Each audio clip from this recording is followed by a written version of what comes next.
प्रभु यीशु मसीह के पाक, जीवत और ज़िंदा नाम में आप सभी को जय मसीह की। मैं खुदावंद यीशु मसीह का धन्यवाद करता हूँ जिस खुदा ने मुझे आज का जो समय दिया, और आज के पवित्र वचन के लिए भी प्रभु का धन्यवाद हो जिस परमेश्वर ने वचन दिया कि मैं खुदा का संदेश, प्रभु का मैसेज आप तक दे सकूँ। हालेलुया।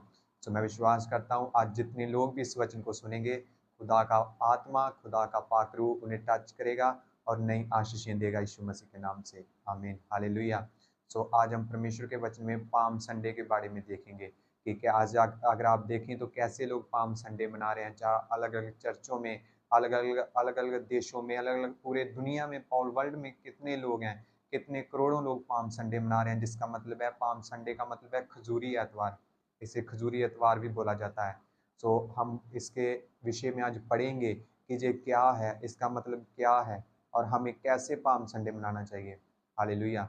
सो यदि हम इसके बारे में देखें, हम परमेश्वर के वचन में देखेंगे मत्ती की पुस्तक उसका 21 अध्याय उसकी एक से लेकर अगर हम 11 आयत तक देखें तो वहाँ लिखा है, जब वह यरूशलेम के निकट पहुंचे और यतून पहाड़ पर बैतकफे के पास आए तो यीशु ने दो चेलों को जय कहकर भेजा, सामने के गांव में जाओ, वहां पहुंचते ही एक गदही बधी हुई और उसके साथ बच्चा तुम्हें मिलेगा, उन्हें खोलकर मेरे पास ले आओ। यदि तुमसे कोई कहे तो कहना कि प्रभु को इनका प्रयोजन है, तब यह तुरंत उन्हें भेज देगा। यह इसलिए हुआ कि जो वचन भविष्यद्वक्ता के द्वारा कहा गया था यह पूरा हो। सिय्योन की बेटी से कहो, देख तेरा राजा तेरे पास आता है, वह नम्र है और गधे पर बैठा है, वरना लादू के बच्चे पर। चेलों ने जाकर जैसा यीशु ने उनसे कहा था वैसा ही किया और गधी और बच्चे को लाकर उन पर अपने कपड़े डाले और वह उन पर बैठ गया। तब बहुत से लोगों ने अपने कपड़े मार्ग में बिछाए और अन्य लोगों ने पेड़ों से डालियां काटकर मार्ग में बिछाई। जो भीड़ आगे आगे जाती और पीछे पीछे चली जाती थी, पुकार पुकार कर कहने लगी, दाऊद के संतान होसना, धन्य है वह जो प्रभु के नाम से आता है, आकाश में होसना। जब उसने यरूशलेम में प्रवेश किया तो सारे नगर में हलचल मच गई और लोग कहने लगे, जय कौन है? लोगों ने कहा, जय गलील के नासरत का भविष्यद्वक्ता यीशु है। आमीन। हालेलुया। तो जहाँ हम परमेश्वर के वचन में देखते हैं कि जब परमेश्वर यरूशलेम में प्रवेश करते हैं तो लोगों ने क्या किया, अपने डालियां, अपने अपने कपड़े उतार कर और पेड़ों से डालियां उतार कर, जो खजूर की डालियां थी, ये जो मेरे पीछे आप खजूर की डाली देख रहे हैं, इन डालियों को परमेश्वर के रास्ते पर बिछा दिया, उस गधी के बच्चे के सामने बिछा दिया जिस पर परमेश्वर सवार थे। हालेलुया। अगर आप परमेश्वर के वचन में देखें, अगर आप पुराने नियम देखें तो जो राजा लोग होते थे, अगर वो युद्ध के लिए जाते थे तो वो घोड़े पर जाते थे। जो घोड़ा था वो एक युद्ध का निशान था। घोड़े पर जब जाते थे तो राजा लोग जब घोड़े पर सवार होकर जाते थे तो वो क्या करते थे, युद्ध के लिए जाते थे। लेकिन गधा जो है वो शांति का प्रतीक है। इसलिए परमेश्वर ने उस गधी के बच्चे पर बैठकर ये दर्शाया कि मैं शांति का राजकुमार हूँ, वो राजाओं का राजा है। हालेलुया। जब परमेश्वर ने उस गधी के बच्चे पर बैठे तो उस गधी के बच्चे की भी देखो कितनी इज्जत बढ़ गई। जब उस गधी के बच्चे ने सोचा भी नहीं था कि उसको कभी इतनी इज्जत मिलेगी।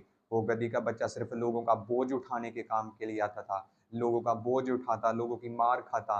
लेकिन जब परमेश्वर उस गधी के बच्चे पर सवार हुए तो उस गधी के बच्चे की इतनी इज्जत बढ़ गई। लोगों ने उसके सामने देखें कैसे डालियां बिछा दी, अपने कपड़े बिछा दिए। क्यों? क्योंकि उस पर यीशु मसीह सवार थे।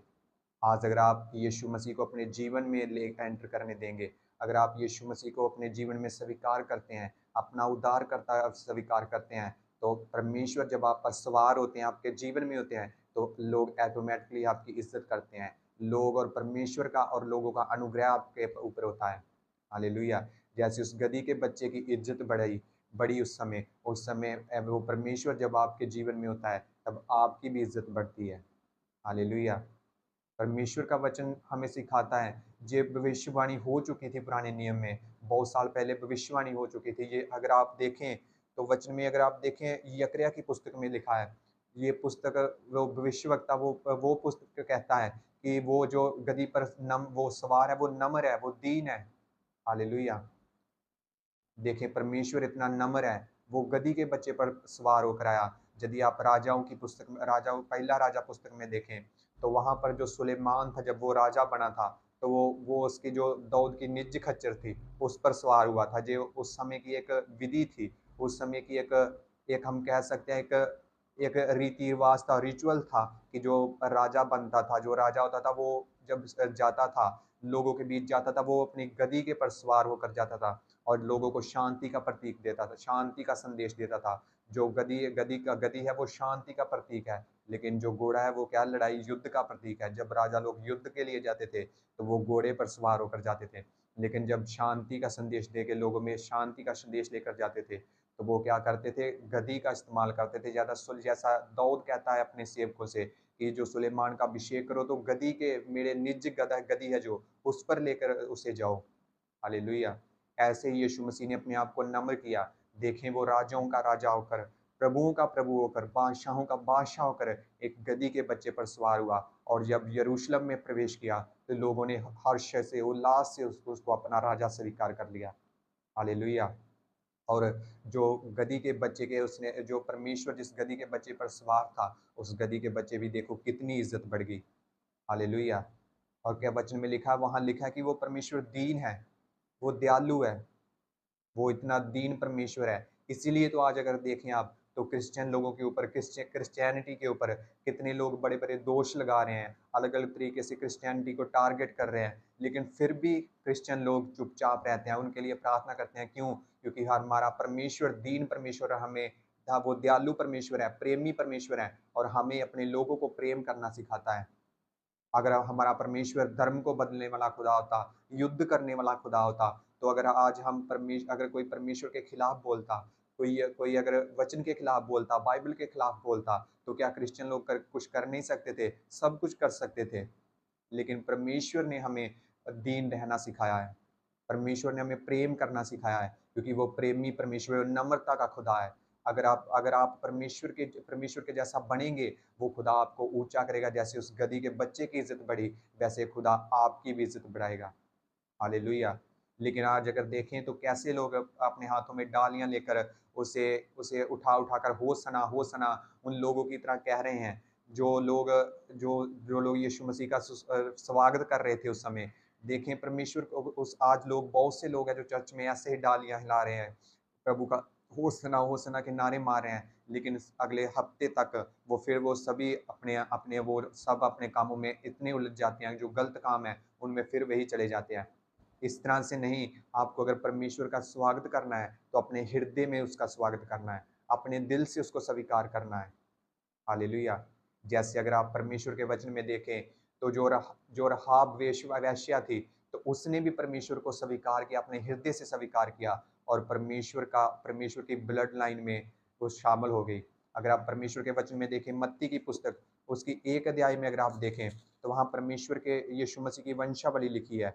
वहाँ अगर आप एक एक मत्ती 1 और उसकी 4 आयत से पढ़ें तो वहाँ लिखा है, इराम से अम्मीनादाब उत्पन्न हुआ, अमीनादाब से नहसोन और नहसोन से सलमोन उत्पन्न हुआ, सलमोन और रहाब से बोझ उत्पन्न हुआ, बोझ और रूत से उबेद उत्पन्न हुआ और उबेद से यिशै उत्पन्न हुआ और यिशै से दाऊद राजा उत्पन्न हुआ। हालेलुया। यदि आप देखें तो दाऊद राजा से ही ये दाऊद राजा के कुल से ही यीशु मसीह निकले हैं, उनकी ब्लड लाइन से ही यीशु मसीह आए हैं। दाऊद के संतान, दाऊद के कुल से ही यीशु मसीह निकले हैं, उन्हीं के कुल से हैं यीशु मसीह। लेकिन उसमें देखें जो रहाब है वो दाऊद की परदादी बन गई। कैसे? क्योंकि उसने परमेश्वर को अपने जीवन में स्वीकार किया। जब इसराइली उस देश का भेद लेने को गए तो रहाब ने उस उन लोगों की रक्षा की, उन्हें बचाया। उसने पता था, उसे डिसीजन लिया कि इनका परमेश्वर जो इन्हें बड़े बड़े राजाओं से जीत दिलवा कर ले आ रहा है, जो जो बड़े बड़े राजा इनके सामने टिक नहीं पाए, इनके परमेश्वर के सामने खड़े नहीं हो पाए, तो हमारा देश, हमारे देश के लोग भी इनके सामने खड़े नहीं हो पाएंगे। इसलिए जब उस वेश्या ने, और अगर आप देखें तो वेश्या को कोई प्रेम नहीं करता, सब उसका इस्तेमाल करते हैं और पैसा मुंह पर मार के चले जाते हैं। लेकिन परमेश्वर ने जब उस रहाब वेश्या ने अपने जीवन में, अपने मन में स्वीकार किया, कि डिसीजन लिया कि हाँ, मैं इनके परमेश्वर को स्वीकार करूंगी, क्योंकि इनका परमेश्वर है जो बड़े बड़े राजाओं को हरा कर, बड़े बड़े राज्यों को पराजित करके इनको इस देश में लेकर आया, और वो जानती थी कि ये देश भी इनका खुदा इनके अधीन कर देगा। और उसने स्वीकार किया, परमेश्वर को हृदय में स्वीकार किया, और देखें वो प्रभु यीशु मसीह की ब्लड लाइन में शामिल हो गई।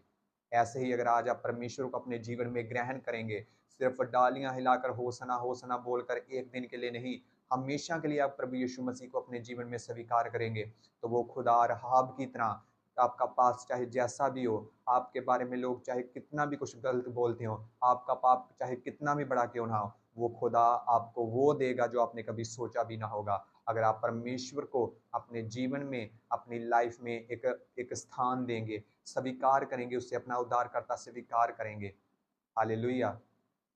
ऐसे अगर आप परमेश्वर को स्वीकार करेंगे, तभी परमेश्वर आपको बरकत देगा, तभी आपको परमेश्वर आपको उन्नति देगा, आशीष देगा, आपको ऊंचाई देगा।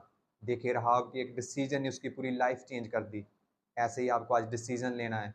आपको सिर्फ संडे के दिन, पाम संडे के दिन होसना बोलकर और यीशु मसीह को अपने जीवन में स्वीकार करके सोमवार मंगलवार अगले दिन कुछ और गलत कामों में नहीं जाना है, और परमेश्वर को अपने इस पाम संडे के दिन अपने जीवन में स्वीकार करना है, अपने मन में उसे उद्धारकर्ता कबूल करना है और अपने पापों को छोड़ना है, गलत कामों को छोड़ना है। तब खुदा आपके हृदय में आएंगे और आप अपने बंधनों से, बीमारियों से आजाद होने पाएंगे यीशु मसीह के नाम से।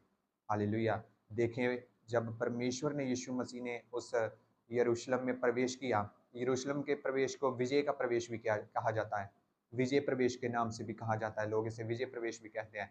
क्यों विजय प्रवेश कहते हैं? क्योंकि यीशु मसीह को पता था कि आज संडे के अगले संडे जब अगर देखें, अगर 4 दिन बाद यीशु मसीह को पता था कि जो शुक्रवार है उस दिन मुझे सलीब दिया जाएगा।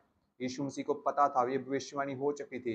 यीशु मसीह को सब पता था क्या होने वाला है, और यीशु मसीह को ये भी पता था कि मैं मारा जाऊंगा, मुझे कोड़े पड़ेंगे, मेरे मुंह पर थूका जाएगा, लोग मुझे मार कर, मेरी आंखों पर हाथ रखकर, मुझे मेरी आंखों पर पट्टी बांध कर मुझसे पूछेंगे, मारकर पूछेंगे कि तुम बता भविष्यवक्ता, तुझे किसने मारा।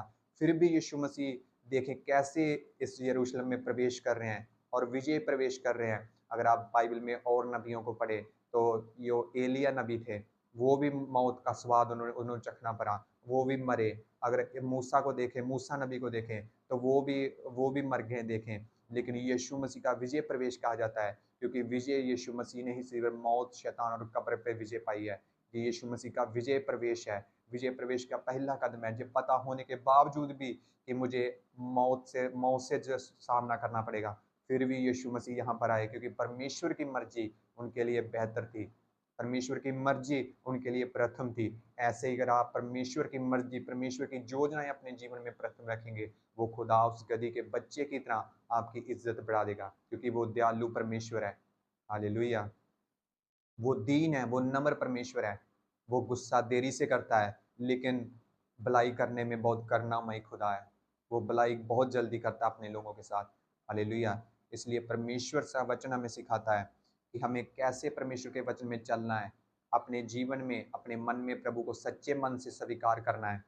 अपने मन में यीशु मसीह का उद्धार करता स्वीकार करना है। अगर यीशु मसीह को स्वीकार करेंगे, वो